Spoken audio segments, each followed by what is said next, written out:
Akala mo may bagong resort sa Apalit? Kalsada pala ito. Tuwing tagulan lumulubog sa tubig baha ang Balukok Bypass Road sa Apalit, Pampanga. Pero imbis na iwasan, nagmistula pa itong instant resort.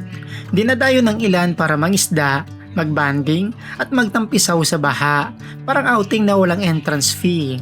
Pero sa likod ng nakakatuwang eksena, refleksyon din ito ng malaking problema sa matinding pagbaha na nararanasan ng lugar.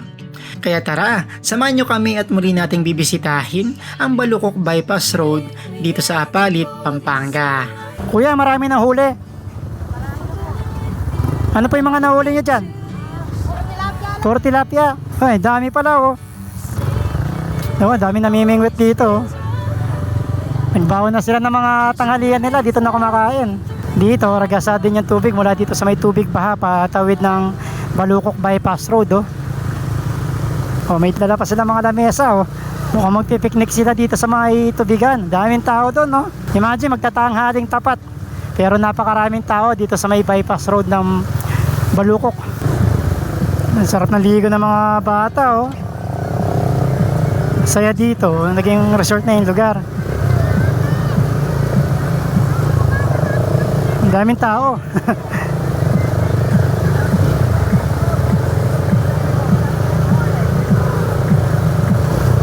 So, may pamilya oh, namamasyal dito. Yung mga karamihan dito galing ng Apalit, Pampanga. Yung iba galing ng Bulacan. If I'm going with you, I know we'll get to the other side. Sinking in, I know this feels right. Catching a breeze, love moving through me like a wildfire. Like a wildfire. At nandito tayo ngayon sa may bayan ng Apalit, Pampanga. Pupuntahan natin itong bypass road na ito na tinatawag na Balukok dito sa may Apalit. Grabe o, tingnan nyo yung tricycle oh, panglubog talaga. Kinonvert nila para makabiyahe sila sa gitna ng baha. Napakataas niya no. In-extend nila, tinaas yung ground clearance ng motorsiklo para lang makabiyahe sila. Kasi dyan sa may mga looban ng Apalit, sa may Colgante papuntang Macabebes, napakalubog. Tapos dito meron silang programa dito na libreng sakay ng PDRRMC dyan sa mga nasa lanta o apektado ng pagbaha dyan sa may mga looban na munisipyo at barangay. So yung pakaliwang daan na yan papunta sa may dike or control. Kung ayaw nyo dumaan sa may mga baha dito sa may MacArthur Highway, pwede nyo daanan yan. Yun nga lang, medyo mahaba yung dadaanan ninyo at masikip at may mga parte din ng control or dike na bitak-bitak yung kalsada. Advisable lang yan sa mga light vehicle o kaya motorsiklo. Tapos dito, papasok din ito ng Apalit, itong kanan.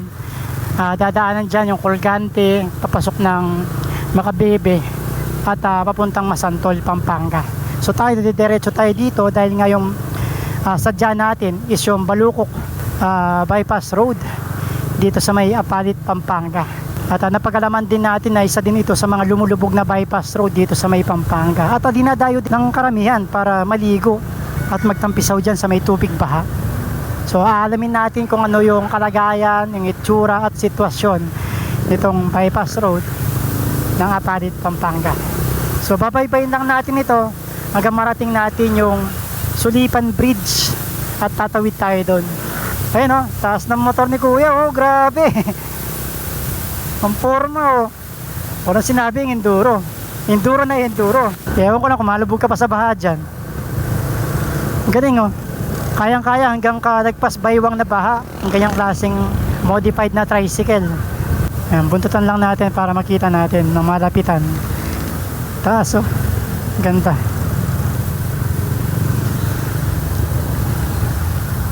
Ganda.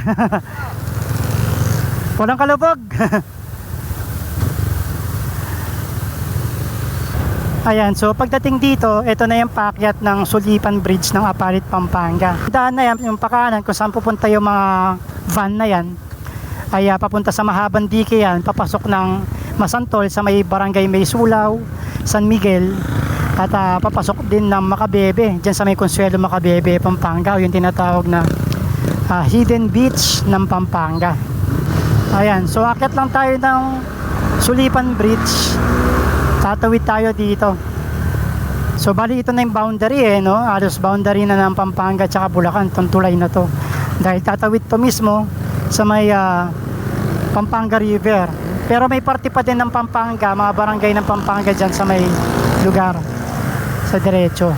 Tapos ito yung PNR na release na ginagawa mula Laguna hanggang Clark, Pampanga. Tapos dito sa may kaliwa natin, ito yung lumang tulay ng Sulipan. Ayan, hanggang ngayon buo pa siya. Pero wala na nakakatawid dyan kasi mahina na yung tulay na yan. Lakad alam ko pwede, pero motor di ko alam kung kakayanin pa ng tulay na yan. Pagtawid natin ng Sulipan Bridge, kakanan na tayo after natin tumawid ng tulay. Tapos dadaan tayo mismo ng Sulipan Bridge sa ilalim. Ito, dito tanaw natin yung Pampanga River. Ayun, apaw oh. Grabe. Daming isda dito oh. May mga iba-ibang klase. So papasok tayo dito sa may Sulipan, Sitio Pulong Kuayan, papuntang bypass road. Ito, parte din ito ng dike sa may kabilang side ng Pampanga River. At medyo mainit na no? Dito pala yung Apong Iro, ayun no? Yung fiesta nila dito sa may Apalit, yung dinadaan dyan sa may Pampanga River. Oh, may bypass din pala dito oh. Grabe, taas ng tubig oh. Nanggagaling yan sa may Pampanga River, ayun siya oh. Tawid dito oh. Tapos pagdating dito, kakanan na tayo pagtawid natin ng tulay. Ito na yung papunta ng bypass road. Sana may tubig pa siya no? Dito kung mapapansin nyo, maraming mga pyesa-pyesa ng mga sasakyan. Dahil dito sa may Kapalangan, ewan ko, parte pa yata ng Apalit to, maraming mga nagsasarplas na mga pyesa ng mga sasakyan dito. Ayan no? May iba't ibang klase ng sasakyan meron dyan. So baybayin lang natin to, tapos pagdating natin sa dulo, kakaliwa tayo. Yun na yung Balukok Bypass Road dito sa may Apalit. Ayan, ito na yung Balukok Bypass dito sa may Apalit. Mama Alice Food Park. Ginawa din pa ng food park itong bypass road na ito no? Ang daming mga pyesa ng sasakyan no? Nakatambak. Dito medyo mataas pa yung level ng kalsada dito sa may bypass road. Kaya hindi pa umaangat yung tubig. Mula dito sa may mga baha, dito sa may kaliwa, patagos yan dito. Papuntang Bulacan. Ito, meron pang ano to, coffee shop. Ano to? Parang bar house. Coffee shop siya. Lawak, oh, tingnan nyo, puro baha na yan. Daming water lily oh. Ito mataas-taas pa dito.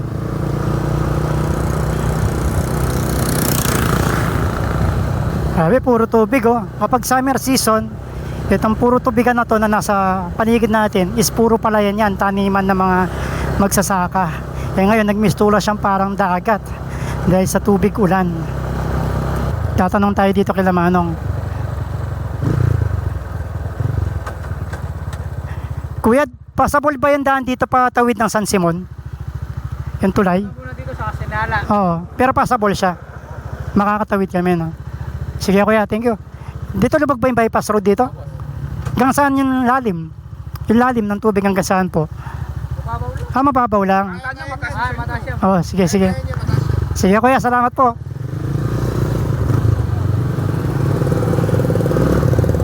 Grabe, ang init. Init ng kapote. Ang sakit sa balat. Sabi nila Manong, hindi naman ganun kataas yung tubig ngayon.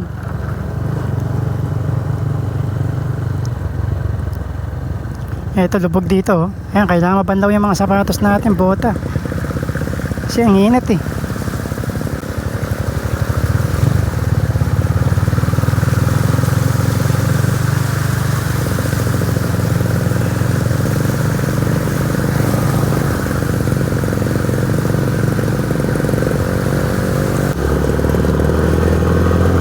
Bahay nila oh. Grabe. Ito, level na yung tubig dito sa may bypass road, oh. Tapos dito sa may harapan natin, ito na yung North Luzon Expressway. Dadaan tayo mismo sa may pinakailalim, ito mismong NLEX.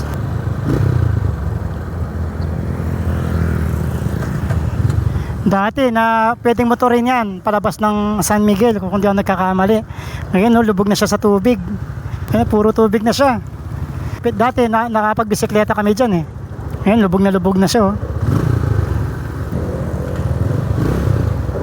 Saan kasi yung labas nito, kuya? Pulilan. Oo. Diyan kami nagbike dati.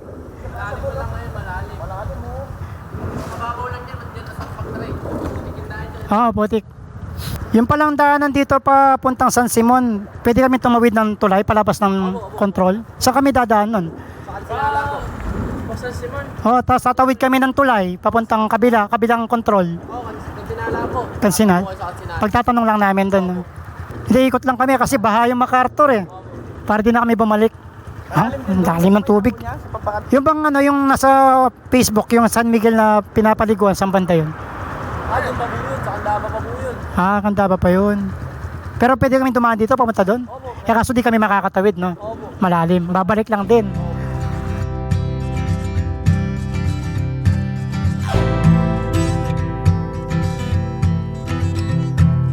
All the girls with pretty mouths, they always walk your way. They follow you in cars and bars and even on airplanes. I'm special, yeah, I'm special, cause they just don't got, they just don't got what I've got. Ang tinatawag na Balukok Bypass Road ay bahagi ng Apalit Bypass Road sa Pampanga. Sinimula ng proyekto noong Marso 2021 at bahagyang binuksan sa mga motorista noong Oktubre 18, 2021.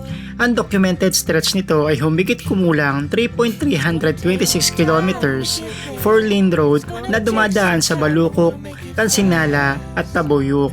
Layunin nitong paikliin ng biyahe at pagandahin ang koneksyon ng mga barangay patungo sa mga pangunahing ruta.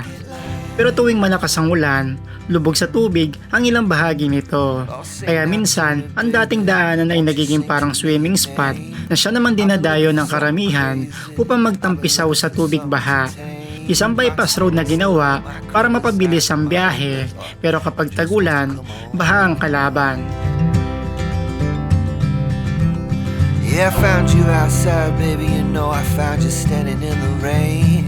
You were holding a pound of heartache, you were wearing it like shame. Oh, if I've told you once, I told you twice, I tell you 3 times, I ain't gonna walk away. It's gonna take time to get there. It's gonna take some time, I wanna make it fast. Ayun, so diretso pa tayo. Napagtanungan natin itong mga lokal. Ang sabi nila is sumupa na daw yung tubig. Nung weekend daw, doon daw malakas yung tubig dito, as in Apaw, tapos Rumaragasa daw. Ngayon wala na daw masyadong baha at mga naliligo dito sa may Balukok. Sayang, di natin naabutan na mataas pa yung tubig dito no? Para sana naipakita natin sa inyo yung itsura nitong Balukok na lubog sa baha. Di ba, diretso pa tayo, tignan lang natin hanggang sa may arko ng Balukok kung anong meron at itsura ng lugar doon. Sabi daw nila, nung nakaraang araw daw, malalim daw yung tubig dito. Ayan, so yung pakaliwa papuntang Tabuyok, tapos diretso papuntang Kansinala, tsaka Balukok. Pero dito malalim din yung tubig, Bis din sa drone shot natin kanina is napakalawak ng baha dito sa may lugar. Ito, maagos yung tubig, Tamang linis lang ng motorsiklo si kuya, maagos, Lubog din doon, Kalsada yun,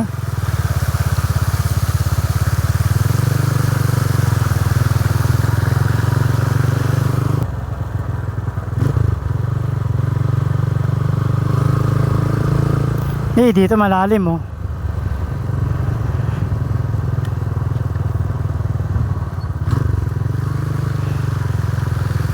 Pero dito, di hamak na malinis yung tubig.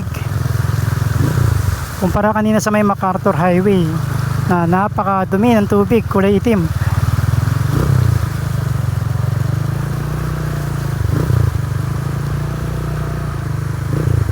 Lalim oh.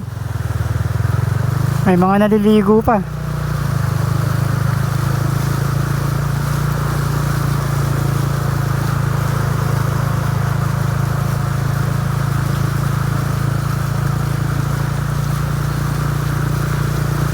Ito mga lokal, naliligo sila dito sa may baha ng Balukok Bypass. Yung bata oh.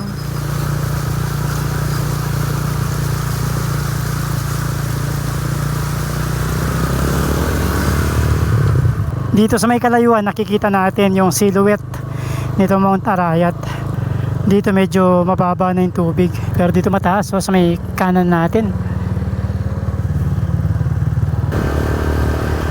Ayan, so pagdating dito, ito na yung papasok ng barangay Kansinala. So kanan tayo dito, tignan pa natin dito yung Balukok Bypass Road dito sa may Apalit. Ito na yung Arco. Ayan, daming naliligo, grabe. Ito, malakas-lakas yung agos, oh.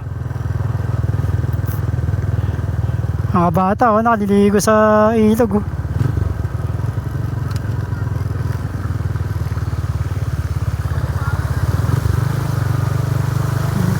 Malamig ba? Malamig? Hindi? Sarap naligo ng mga bata.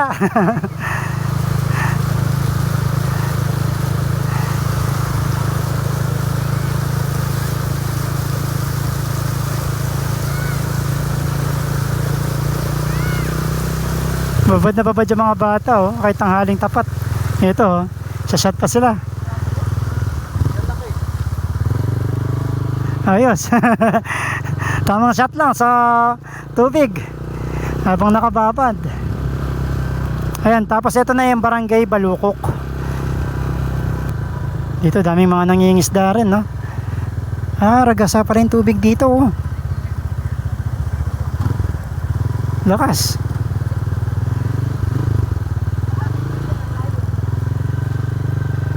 Ayan, so nandito tayo ngayon sa may arko ng Balukok, dito sa may Apalit. At grabe, oh, ang lakas ng ragasan ng tubig. Ito, dating kalsada to, na lubog na sa tubig. Kaibigan, alam mo ba? Ang lalim nito. Oo, malalim yan. Malalim ng sapa na to. Nasa 20 to 15 feet yan, mga ganun. Try mo nga sukatin, kaibigan. Grabe oh. Ang lakas na ragasan. Oo, lakas ng current ng tubig.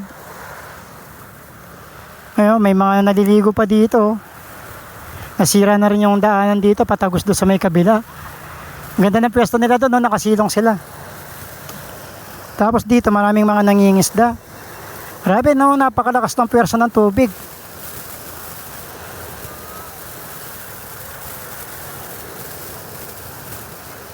Oo, malakas yung agos niyan. Tsaka kabilaan yung current.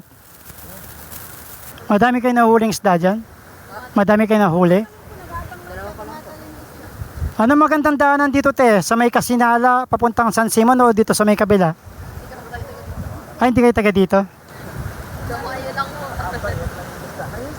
So mag-aalas 11 na ng umaga at nandito tayo ngayon sa may barangay Balukok.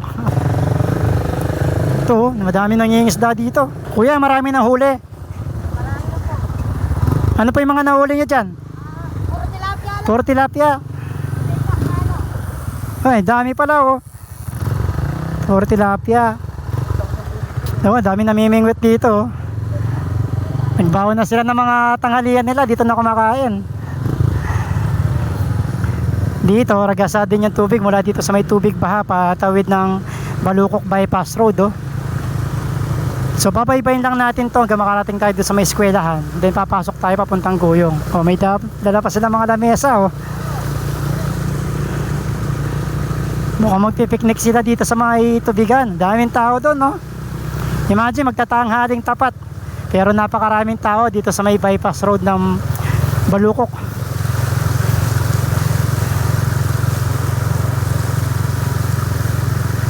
Ang daming tambay, oh.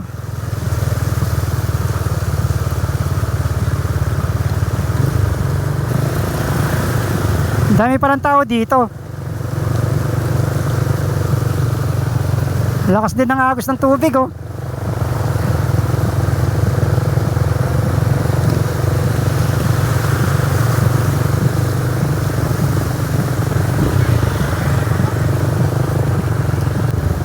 Ang sarap ng ligo ng mga bata, oh. Saya dito, naging resort na yung lugar. Ang daming tao.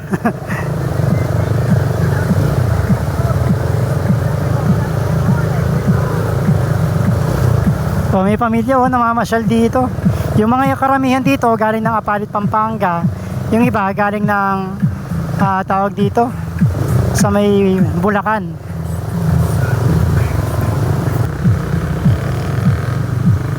Ganap na kami na makakainan kasi nagugutom na kami ng kaibigan.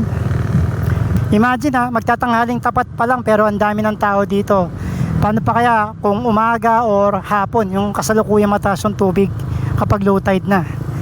Maraming mga pumapasyal at dumadayo dito. Yan ang nangyayari dito kahit na bumabaha dito sa may mga lugar o mabababang lugar ng Pampanga. Yung ibang magsasaka dito, nagkakaroon sila ng ibang pagkakakitaan sa pamamagitan ng pangingisda. So kahit na lubog yung mga taniman nila sa tubig baha, meron silang ibang pangkabuhayan, which is itong panghuli ng isda at pagbebenta ng isda. Dahil dito marami nagsusulputan yung mga naglalaki ang isda kapag panahon ng tagulan dito sa Pampanga. Lalo na dito sa may mga mabababang lugar na nalulubog talaga sa mga baha. Dito makikita din natin maraming mga alagang itik itong mga magsasaka. Ayan, oh. Dito hindi na masyadong lubog itong parte na to, medyo mataas yata. Pero dito sa may bandang kanan, lubog talaga, oh. Doon puro lupa na yung nakikita natin. Ito, ganda ng pwesto dito, oh. Malilim, maraming puno.